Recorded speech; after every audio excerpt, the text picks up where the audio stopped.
Bismillahirrahmanirrahim. Assalamualaikum warahmatullahi wabarakatuh. Alhamdulillahirabbil alamin wa bihi nasta'inu ala umuri dunya waddin. Assalatu wassalamu ala asrafil anbiya'i wal mursalin wa ala alihi wa ashabihi ajmain.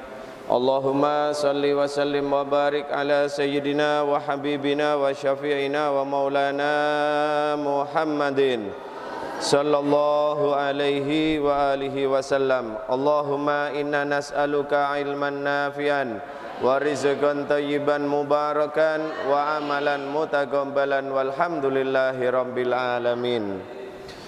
Kita lanjutkan kajian kita sore hari ini qabla buka puasa, melanjutkan kajian kitab Nasaihul Ibad.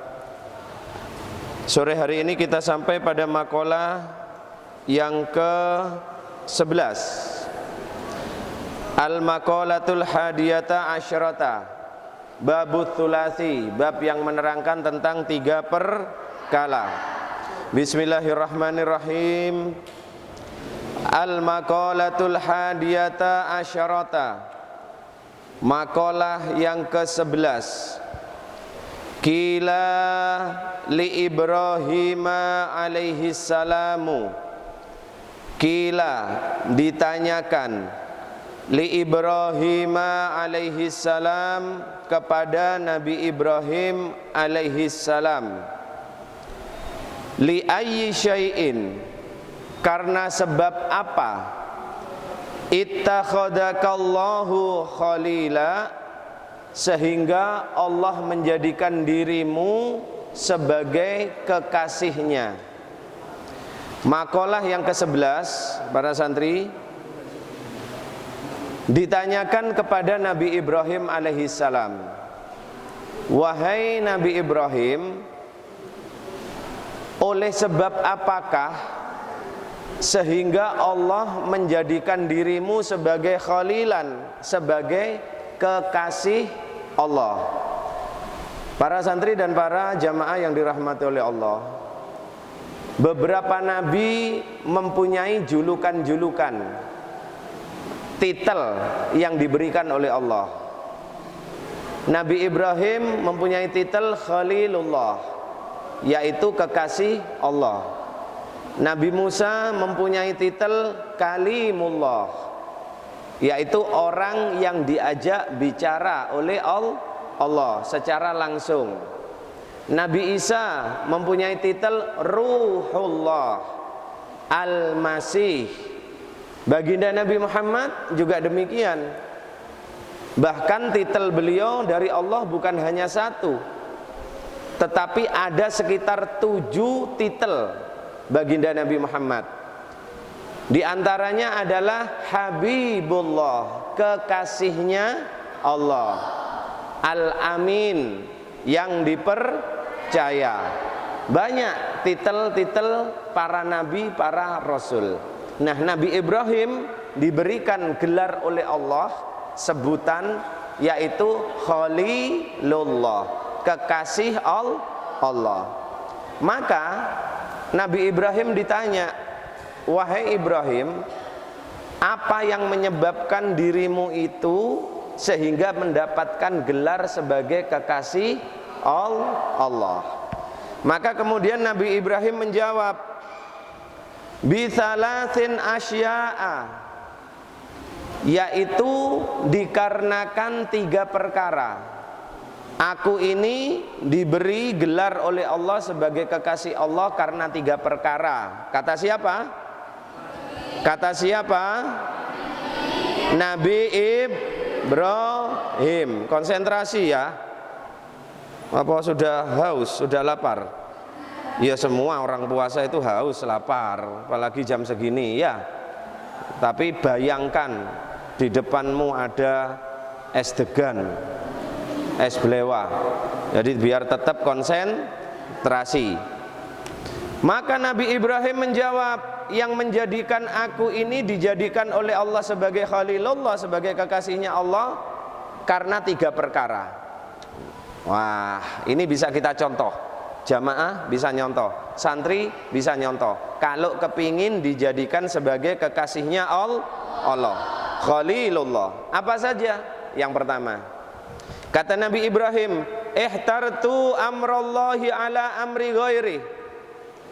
Ihtartu, aku selalu mendahulukan, aku selalu mengutamakan amrallah, perintahnya Allah, ala amri ghairi, di atas perintah selain Allah. Yang pertama, resepnya, kata Nabi Ibrahim, aku dijadikan sebagai kekasihnya Allah itu lantaran aku selalu ihtartu, mengutamakan, mendahulukan perintahnya Allah dibandingkan perintahnya selain Allah.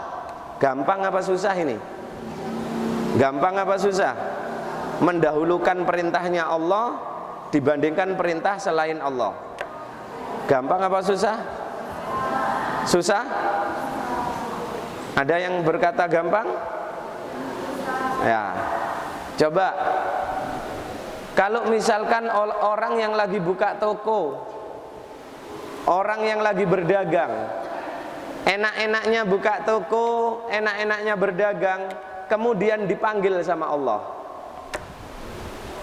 melalui pengeras suara masjid, Allahu Akbar, Allahu Akbar, hayya 'alas shalah, salat duhur.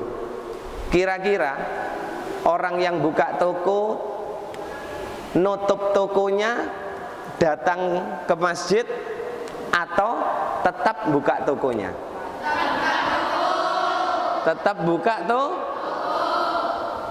Orang yang lagi dagang, enak-enaknya ini lagi banyak yang beli, ya, apalagi waktu-waktu siang, wah panas, datang panggilan dari Allah. Kira-kira si pedagang tadi buka, nutup lapaknya, pergi ke masjid, atau tetap melayani pembeli? Wah, ya. Di Mekah, di Madinah itu para santri, para jamaah semuanya, di Mekah, di Madinah, semua toko di sana buka, pembelinya di dalam toko banyak, ada 5, ada 10 orang di dalam toko. Tapi pada saat masjid mengumandangkan adzan, maka tokonya ini langsung ditutup, yang di dalam toko pembeli-pembelinya disuruh keluar. Soli, ditutup. Yang punya toko, pegawainya semuanya ke masjid, sholat. Selesai sholat, langsung balik, buka lagi, penuh lagi yang beli. Nah, orang-orang yang seperti itu lebih mengutamakan perintah dari Allah, panggilan dari Allah, atau lebih mengutamakan panggilan dari pembeli? Katanya berat. Tapi mereka kok bisa? Sudah Oh, jadi kuncinya karena kita belum Nah, ini katanya santri ya. Di Saudi itu, di Mekah, di Madinah kok bisa seperti itu? Kata santri karena sudah berarti harus itu jamaah dengar ya. Ini santri ini yang bilang ini. Ternyata berarti kita harus membiasakan. Karena apa? Karena nanti yang pertama ini resepnya itu ada hubungannya dengan resep yang kedua nanti. Ada hubungannya dengan resep yang kedua. Nabi Ibrahim lebih mementingkan panggilan dari Allah, perintah dari Allah dibandingkan perintah dari yang lainnya. Coba bayangkan. Pada saat Nabi Ibrahim alaihissalam sudah bertahun-tahun menikah, tidak punya anak, maka Nabi Ibrahim kemudian menikah dengan istri yang kedua, yaitu Siti Hajar. Setelah menikah dengan Siti Hajar, maka Nabi Ibrahim kemudian diberikan seorang putra oleh Allah yang bernama Ismail. Seneng-senengnya punya anak. Karena memang bertahun-tahun menikah, tidak punya anak. Begitu punya anak, turun perintah dari Allah. Hei Ibrahim. Waktu itu Siti Hajar dengan Siti Sarah, istri pertama Nabi Ibrahim, itu masih kumpul bersama. Maka setelah Siti Hajar punya anak Nabi Ismail, perintah dari Allah. Hei Ibrahim, bawa istrimu Hajar, pergilah kamu cari satu tempat yang namanya Bakkah. Bawa anak dan istrimu ke sana. Perintah Allah dijalankan oleh Nabi Ibrahim. Berjalanlah Nabi Ibrahim, Siti Hajar dan Nabi Ismail yang masih bayi mencari tempat yang namanya Bakkah itu. Nabi Ibrahim belum pernah ke sana. Maka akhirnya berdasarkan tanda-tanda yang diberikan oleh Allah, ketemulah tempat itu, kemudian diberi nama Bakkah. Di Bakkah itu anak para santri dan para jamaah semuanya, besok menjadi kota Mekkah. Nah, asal mulanya namanya Bakkah. Di Bakkah saat itu hanya ada gunung pasir, gurun pasir dan batu-batu, tidak ada manusia satupun. Maka kemudian Nabi Ibrahim membuatkan rumah ala kadarnya untuk berteduh istri dan anaknya. Tahu apa yang terjadi setelah itu? Turun perintah dari Allah. Hei Ibrahim, tinggalkan istrimu Hajar dan anakmu Ismail di Bakkah. Sekarang berangkatlah kamu kembali ke Syam untuk menemui istri pertamamu Siti Sarah. Kira-kira Nabi Ibrahim meninggalkan enggak istri dan anaknya itu? Di tempat yang enggak ada manusia sama sekali. Tidak ada manusia sama sekali di Bakkah saat itu. Hanya gurun pasir, batu. Kira-kira dilaksanakan tidak perintah Allah? Nabi Ibrahim, kalau orang puger, ya belum tentu. Nabi Ibrahim, maka dilaksanakan oleh Nabi Ibrahim. Diberi bekal makanan secukupnya, istri dan anaknya. Kemudian ditinggal Siti Hajar. Kira-kira bagaimana? Kang Mas Ibrahim, jangan berangkat, mosok sampai tegon ninggal aku, apa begitu? Tidak. Wahai suamiku, laksanakan perintah dari Allah. Wah, itu istri yang hebat ya. Wah, saiki akeh wong lanang kate budal kajian digelandoti mbek sing wedok. Jok budal Mas, oh ngabuburit. Sampean melok kajian aku gak iso ngabuburit, gak iso golek srikaya di alun-alun. Ya. Nah, kira-kira suami yang digitukan sama istrinya jadi berangkat kajian enggak? Ya, ngono ate dadi kekasih Allah ya. Nah, itulah Nabi Ibrahim. Ihtartu, aku lebih mengutamakan, mendahulukan amrullah ala amra ghairi, dibandingkan perintah selain Allah. Santri kira-kira termasuk enggak orang yang mendahulukan panggilan Allah dibandingkan panggilan yang lain? Termasuk enggak ya? Oh, berbanggalah kalian, berbahagialah kalian duduk di sini, berarti kalian termasuk seseorang yang lebih mengutamakan panggilan Allah dibandingkan panggilan alun-alun puger. Iya, begitu. Karena apa? Tidak mungkin akan mau menjadi santri, tidak mungkin akan mau duduk di masjid ini mendengarkan kajian kalau bukan karena memenuhi panggilan dari Allah. Kira-kira menjadi santri itu panggilannya siapa? Apa Habib Isa yang manggil santri ke sini? Apa begitu? Kalau bukan Allah yang manggil, Kalau kamu tidak menjawab panggilan Allah, tidak mungkin kalian akan bisa menjadi santriwan dan santriwati.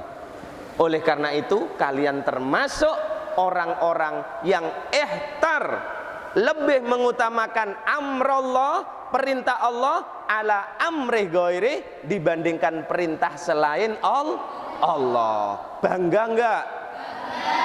Mangkane ojo ngantukan lek belajar. Ya. Bangga jadi santri. Berarti termasuk enggak kira-kira orang yang akan menjadi khalilullah? Termasuk enggak kira-kira? Ya, dilihat dulu nanti. Ya. Loh, kalau jadinya terpaksa jadi santrinya? Terpaksa aku pokoknya. Aku boleh terpaksa. Ada enggak yang terpaksa? Nah, ada kan? Ya. Makanya jangan terpaksa. Baik, itu yang pertama. Yang kedua kata Nabi Ibrahim, aku dijadikan sebagai kekasihnya Allah karena wa mahtamamtu bima takaffalallahu li wa mahtamamtu. Aku sama sekali tidak merasa risau. Aku sama sekali tidak merasa gundah, tidak merasa bingung. Tentang apa? Bima takaffalallahu li, terhadap sesuatu yang sudah ditanggungkan oleh Allah untuk diriku. Maksudnya apa? Nabi Ibrahim niku para jamaah, para santri, sama sekali tidak khawatir dengan rezekinya. Sama sekali belas gak khawatir, gak wedi ambek rezekine. Bangun tidur enggak bingung. Kalau kita kan bangun tidur sudah bingung kan? Aduh, kira-kira payu ndak ya dagangan kungkuk. Nah, kan begitu. Bangun tidur, aduh kira-kira ombak engko iki gede apa ndak ya? Iso berangkat apa ndak? Nabi Ibrahim sama sekali ndak khawatir.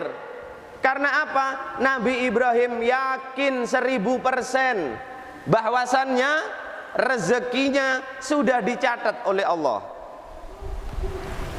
Kita ini rezeki kita sudah dicatat oleh Allah, para jamaah dan para santri semuanya. Semenjak usia kandungan 4 bulan kita masih ada di dalam perut ibu, Allah sudah mencatat rezeki kita. Jadi mboten usah risau, mboten usah bingung. Lho terus ya napa Habib? Sing penting nyambut gawe yo. Wis, ngoten lho. Lho terusé mboten usah kuwatir rezekine Gusti Allah, Beb. Iya.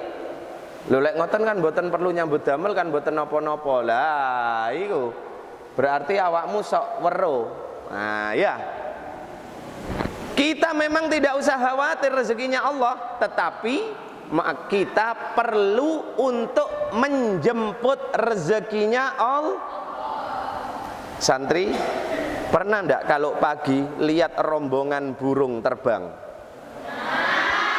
Pernah ya? Kira-kira burung itu tahu enggak tempat yang dituju itu ada makanan? Ya? Tidak. Tapi mengapa dia menuju ke sana? Karena yakin tempat yang dituju ada rezeki dari Allah. Oh, ngaten lho. Lah ini buat para jamaah yang kerja di laut ini pelajaran penting. Kalau sudah keluar, maka manapun yang sampean tuju jangan ragu-ragu, yakin bahwasanya tempat yang sampean tuju di situ disiapkan rezekinya oleh Allah. Oten senggarai kadang akhirnya gagal lagi kan ragu. Rono apa rono ya? Rono apa rono ya? Lah akhirnya gak tepak. Maka yakin, tentukan satu tujuan. Kados manuk niku. Manuk niku mboten bingung. Sekali dia terbang niku arahnya tetap, gak katik nyelentang-nyelentang. Nah, nggih. Nah, ini jadi pelajaran buat kita. Jadi kalau kita sudah merasa yakin menuju ke satu tempat untuk mencari rezeki Allah, jangan pernah ragu. Yakin Allah sudah menyiapkan rezekinya. Paham ya? Ini yang kedua resepnya. Yang ketiga, lah iki Sing ketiga iki. Kata Nabi Ibrahim, wa ma ta'asyaitu wa ma tagoddaitu illa ma'ad dhaif wa ma ta'asyaitu, dan aku tidak pernah makan malam, wa ma tagoddaitu, dan aku tidak pernah makan pagi sarapan, illa ma'ad dhaif, kecuali bersama tamu. Aku, kata Nabi Ibrahim, tidak pernah sarapan, tidak pernah makan malam kecuali bersama tamu. Waduh, iki enteng apa gak iki? Nabi Ibrahim itu tidak pernah makan. Kalau beliau makan sendirian, tidak mau. Beliau mau makan, kalau makan bersama dengan tamu. Bahkan di satu riwayat para jamaah, Nabi Ibrahim itu sampai rela berjalan 1 mil jauhnya. Untuk apa? Mencari orang yang mau diajak makan bareng. Kira-kira kita ini kalau ada tamunya langsung diajak mangan bareng, apa dikongkon ngenteni ya? Berat kan? Saya juga berat.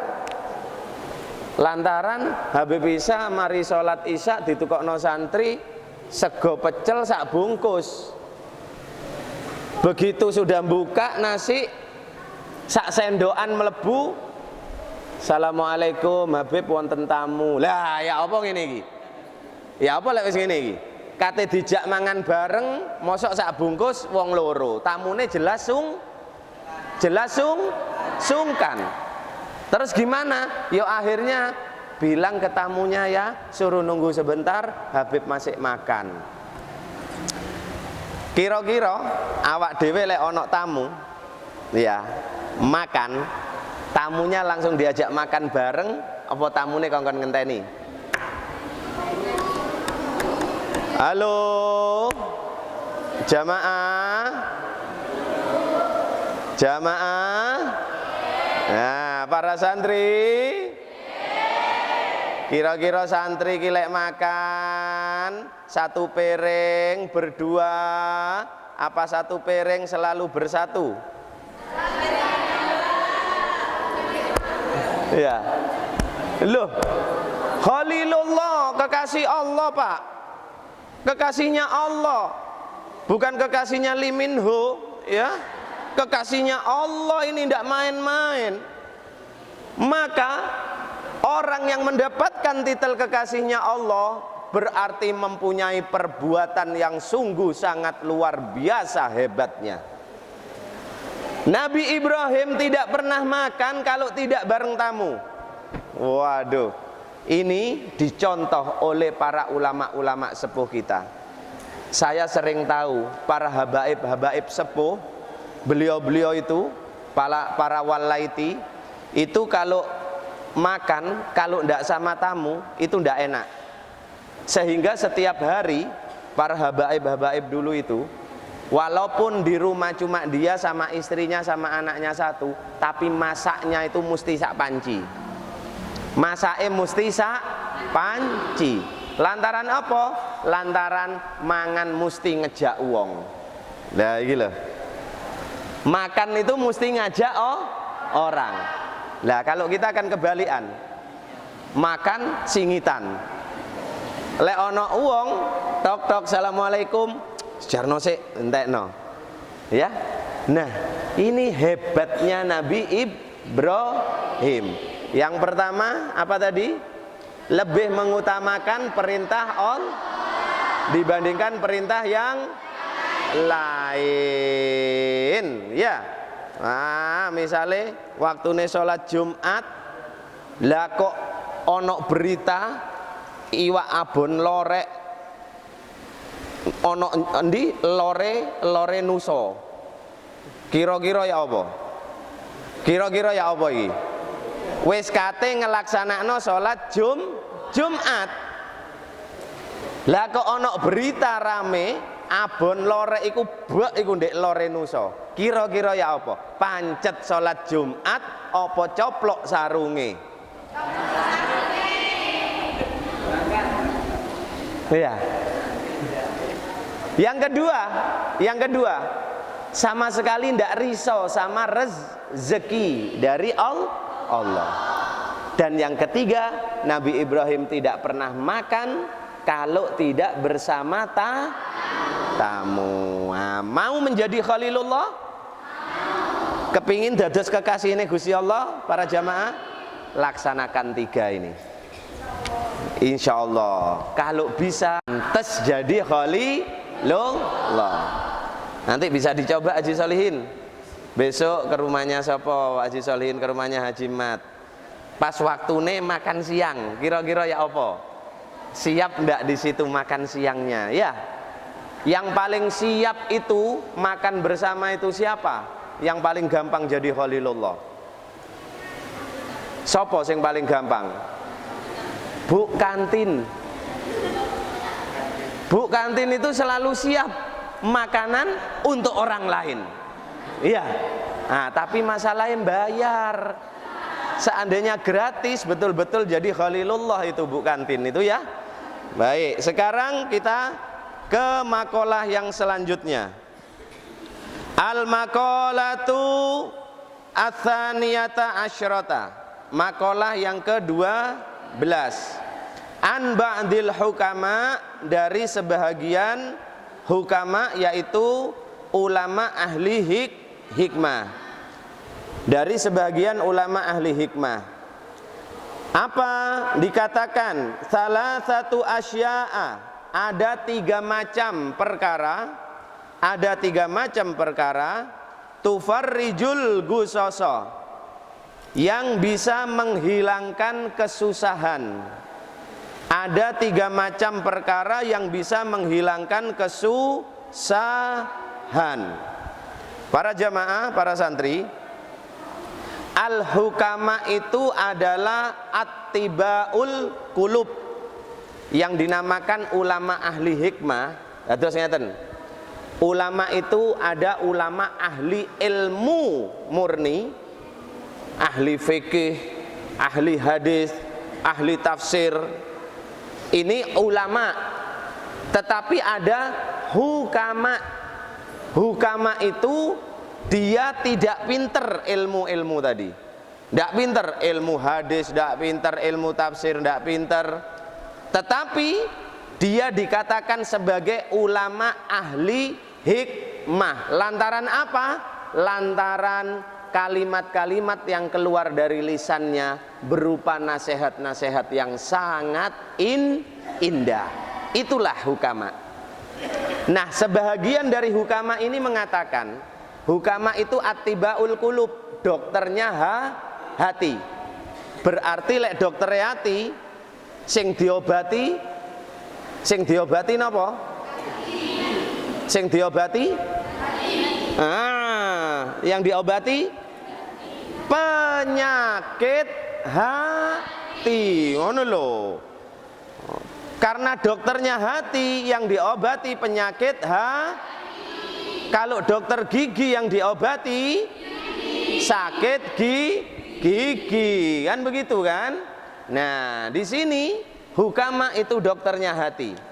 Maka dikatakan ada 3 cara.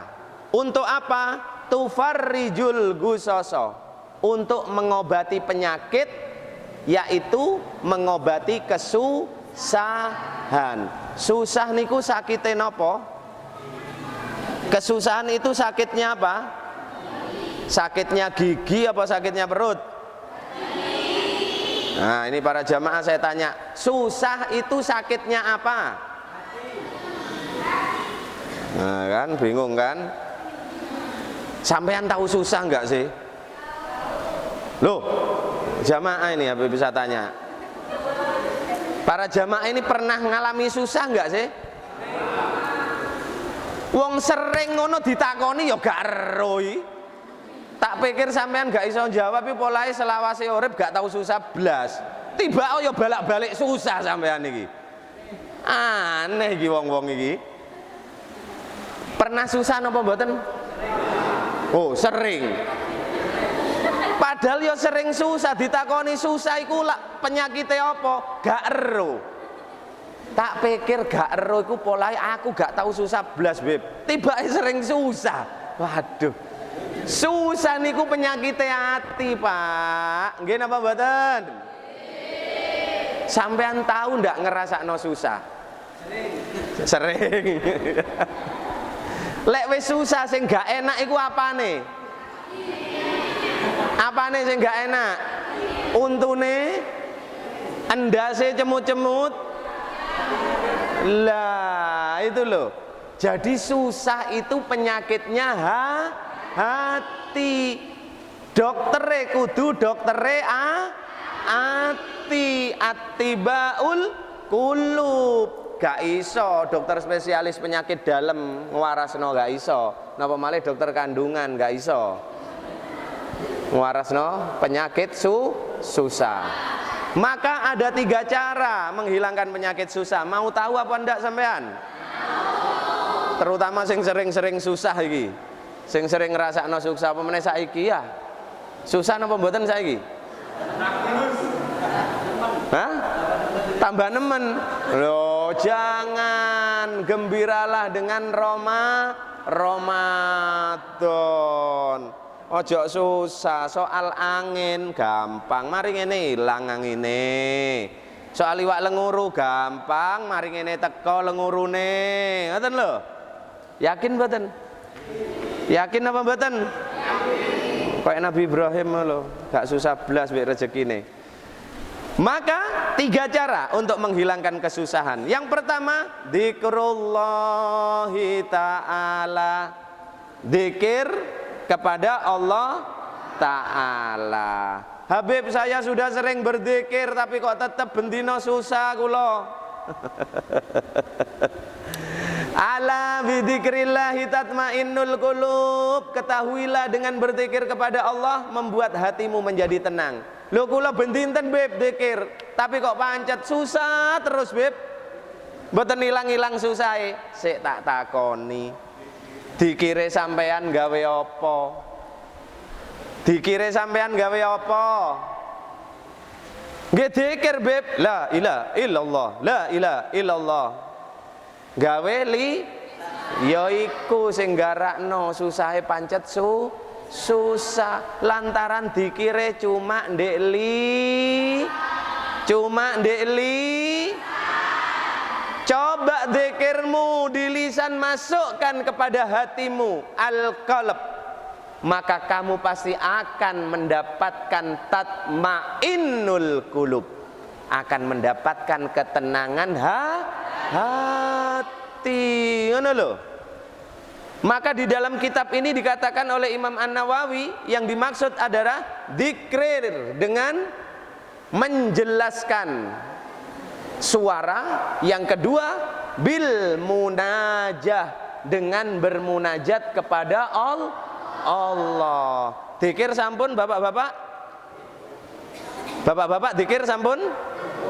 Santri dzikir sudah? Munajat sudah? Belum. Bapak-bapak munajat sudah?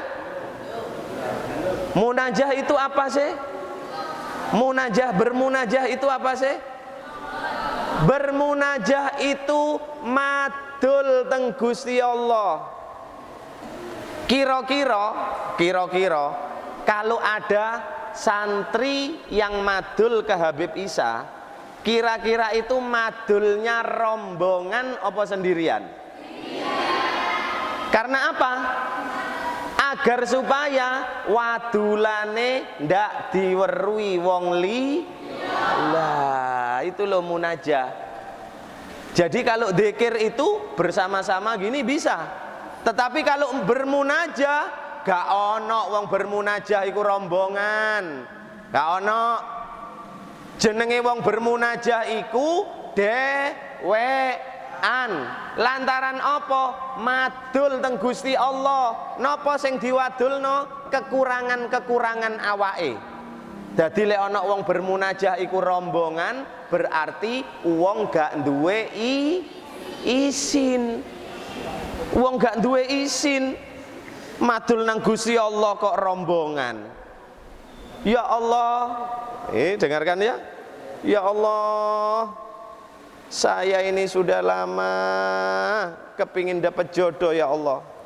Berkali-kali melamar seorang perempuan, tapi berkali-kali juga hamba ditolak ya Allah. Oleh karena itu ya Allah, dekatkanlah jodoh hamba. Loh, kira-kira lek bermunajah kaya ngono, rombongan apa dhewean?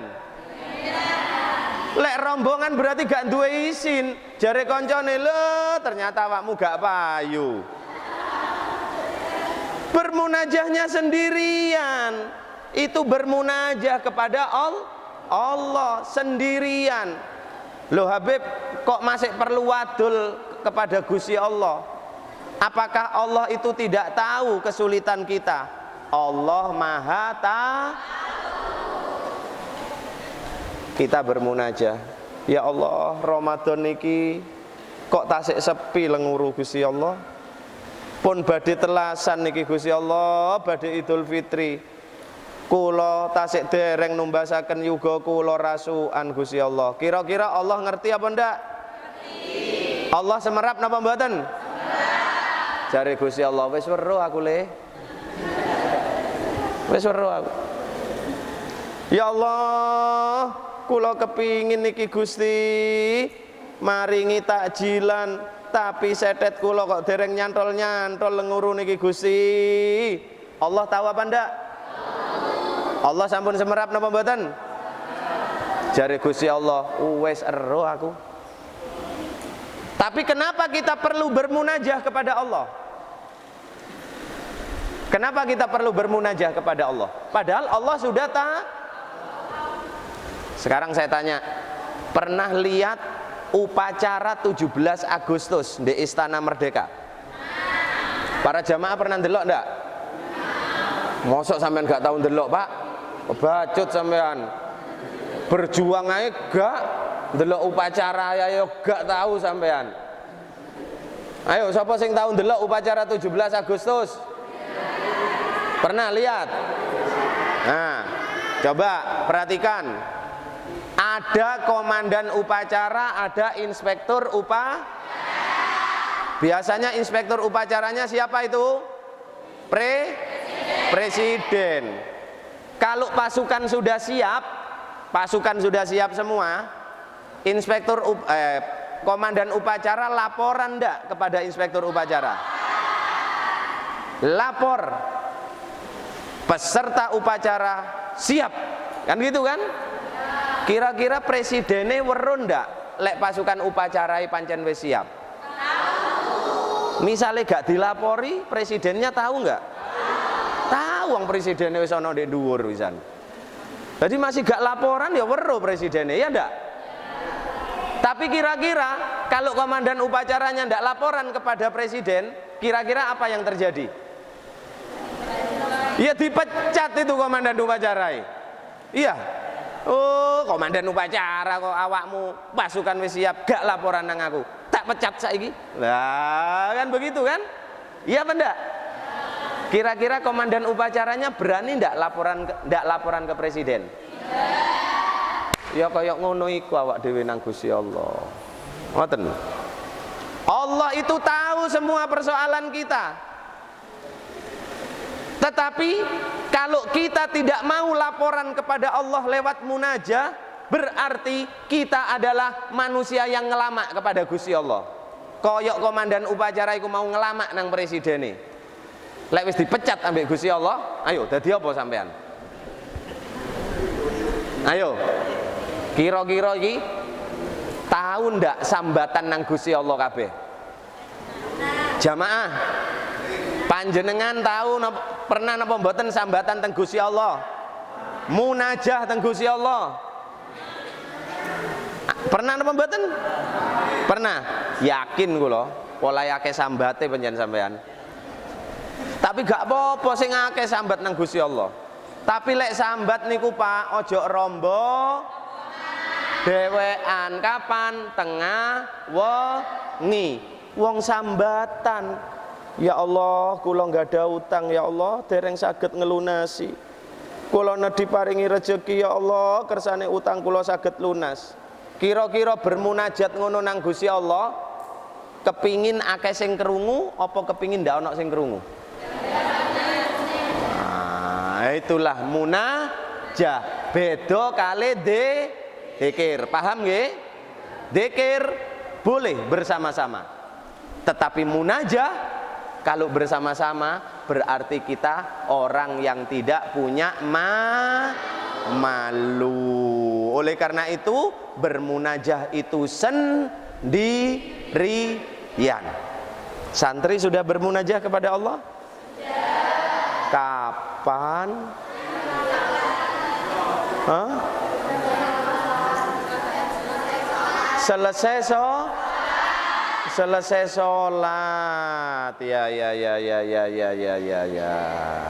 Selesai sholat bermunajah kepada Allah. Bermunajah iku gak podo ambek ndonga lho ya nduk.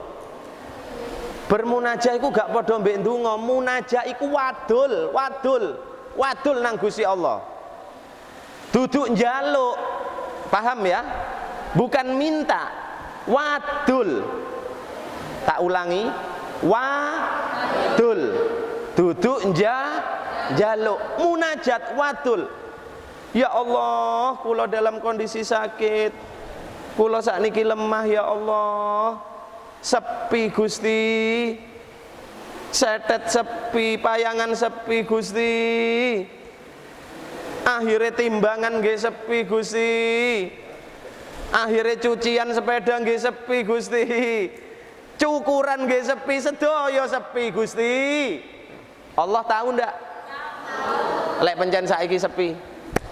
Nah, tapi lek kula kalian panjenengan madul teng Gusti Allah seneng.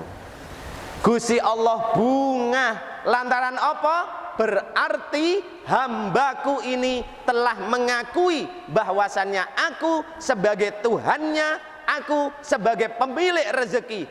Dia sekarang mengeluh kepadaku, maka sekarang aku kabulkan apa yang jadi permintaannya.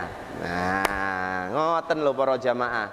Jadi untuk menghilangkan kesusahan hati itu yang pertama adalah dzikir kepada Allah. Nah, mudah-mudahan apa yang kita pelajari pada sore hari ini bisa membawa manfaat. Yang dua, obat kesusahan yang lain apa saja akan kita bahas hari Kamis. Jadi sing doyan-doyan susah, sing sering-sering susah, teko dina Kamis. Jarno wero obat sing nomor loro, obat sing nomor telu. Penting niki sing nomor telu ambek nomor loro. Sing nomor siji wis wero sampean. Sing nomor loro nomor telu durung wero kan? Nah, teko dina Kamis. Lek gak teko rugi. Ya, maka tidak dapat